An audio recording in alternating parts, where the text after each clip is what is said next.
Pandian store சீரியல்ல அடுத்து வர எபிசோட்ல என்ன மாதிரியான ட்விஸ்ட் எல்லாம் இருக்க போகுதுங்கிறத இந்த வீடியோவில் பார்க்கலாம். பழனி கிட்ட சுகன்யா கிட்ட வந்து சக்திவேல் வந்து சொல்றாங்க, உங்க ரெண்டு பேருக்கிட்டையுமே ரொம்பவே ஒரு முக்கியமான விஷயம் வந்து சொல்ல போறேன். இது நம்ம குடும்பத்துக்கான முக்கியமான விஷயம்தான்னு சொல்லிட்டு பழனி வந்து கிட்ட சொல்றாங்க. உடனே பழனி வந்து சக்திவேல் கிட்ட கேட்குறாங்க, அப்படி என்னென்ன முக்கியமான விஷயம் சொல்லுங்கன்னு சொல்லிட்டு கேட்குறாங்க.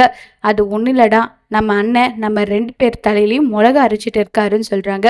உடனே சுகன்யா கேட்குறாங்க, மாமா என்ன எப்போ பார்த்தாலும் முத்துவேல் மாமாவை பற்றி தப்பாவே சொல்லிட்டு இருக்கீங்க. அவர் எதுக்காக நம்ம தலையில் மிளகா அரைக்க போகிறாங்க? நீங்கள் சொல்கிறதெல்லாம் நம்புற மாதிரி இல்லை. ஏதோ அவர் மேலே கோபம் வச்சுக்கிட்டு இப்படி எல்லாம் பழி போட்டுட்ருக்கீங்களான்னு சொல்லி சுகன்யா கேட்குறாங்க. உடனே பழனி வந்து, அதான் அண்ணன், முத்துவேல் அண்ணனை பற்றி உனக்கு தெரியாதா? அவர் எதுக்காக நம்ம தலையில் மிளகா அரைக்க போகிறாரு?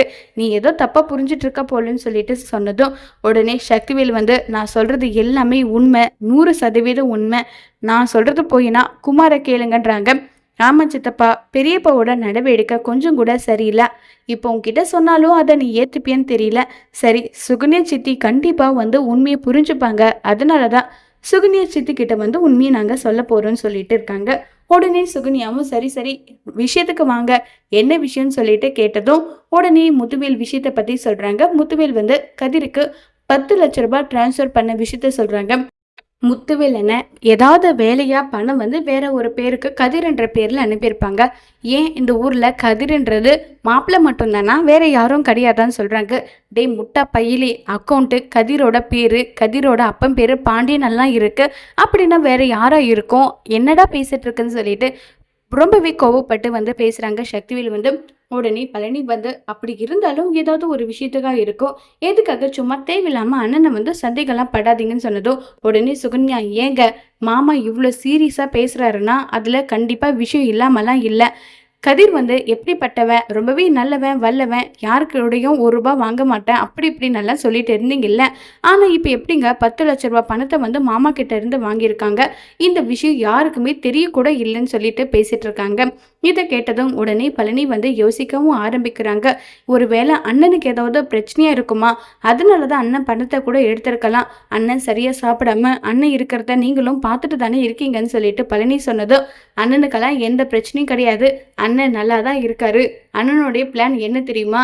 ராஜுக்கு வந்து சொத்தை வந்து கொடுக்கணும், அதுதான் அண்ணனுடைய பிளான்னு சொன்னதும் உடனே பழனி, ஆமா அண்ணனுடைய சொத்து இப்ப ராஜுக்கு தானே போகும், இல்ல ராஜு தானே அண்ணனுடைய வாரிசுன்னு சொன்னதும் உடனே சக்திவேலு கோபம் வருது. டே முட்டா பையிலே, எப்படிடா ராஜுக்கு சொத்து போகும்? அவதான் யாரும் வேணாம், சொந்தமும் வேணாம், பந்தமும் வேணாம், எனக்கு என் புருஷன் கதிர் போதுன்னு சொல்லிட்டு வீட்டை விட்டு போனல்ல, அப்புறம் எதுக்குடா அவளுக்கு சொத்துன்னு சொல்லி கோவப்பட்டு பேசினதும் இதை கேட்டதும் உடனே பழனி வந்து கோவப்பட்டு பேசுறாங்க. அண்ணே, 1000 தான் அவங்க ஓடியே போகட்டும், கல்யாணமே பிடிக்காம கல்யாணம் நடந்திருந்தாலும் முத்துவேல் அண்ணனுடைய பொண்ணு இல்ல ராஜன் சொல்லிடுவாங்களா? இல்ல இல்ல, ராஜிக்கு சேர வேண்டியது சேரட்டும், இதுல என்னென்ன இருக்குன்னு சொல்றாங்க.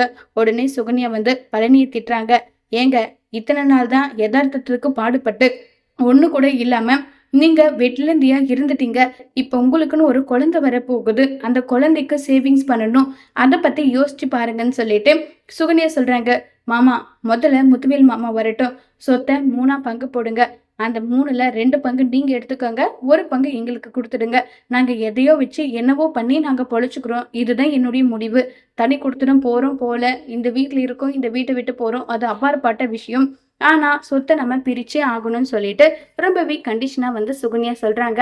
இத நானும் தான் சொல்லிட்டு இருக்கேன், முதல்ல உன் மாமியார் கிளவி இருக்கால, கிளவி அவகிட்ட சொல்லணும். உடனே அழுது டிராமா பண்ணி, ஐயா நான் உயிரோட இருக்கிற வரையும் சொத்தை பிரிக்காதீங்க ஐயான்னு சொல்லிட்டு டிராமா போடுவான். ஆனா டிராமாக்கு இடமே இல்லை. முத்துவேல் அண்ணன் வேலை விஷயமா எங்கேயோ போயிருக்காரு.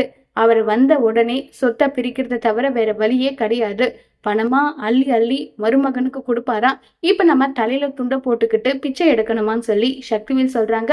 சுகன்யாவும் அதுக்கு ஒத்துக்கிறாங்க. ஆனா பழனிக்கு ஏதோ ஒண்ணு சந்தேகமா படுது. கதிர் ஒண்ணும் அவ்வளவு சீக்கிரம் பணத்தை வாங்குறவன் இல்லையே, முத்துவேல் அண்ணனும் பணத்தை வந்து கொடுக்குற மாதிரி தெரியலையே. இப்படி இருந்தா ஏதோ ஒரு பிரச்சனை இருக்குன்றது மட்டும் எனக்கு தெரியுது. அப்படி என்ன பிரச்சனையா இருக்குன்னு சொல்லிட்டு பழனி வந்து யோசிக்கிறாங்க. இப்ப பழனி என்ன செய்ய போறாங்க?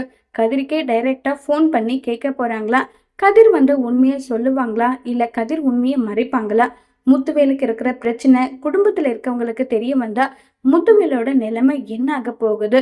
தான் செஞ்ச தப்ப சக்திவேல் மறந்து மன்னிச்சு கதிர்கிட்ட மன்னிப்பு கேட்பாங்களா இல்லையாங்கிறத வரப்போற எபிசோட்ல வெயிட் பண்ணி பார்க்கலாம். தேங்க்யூ.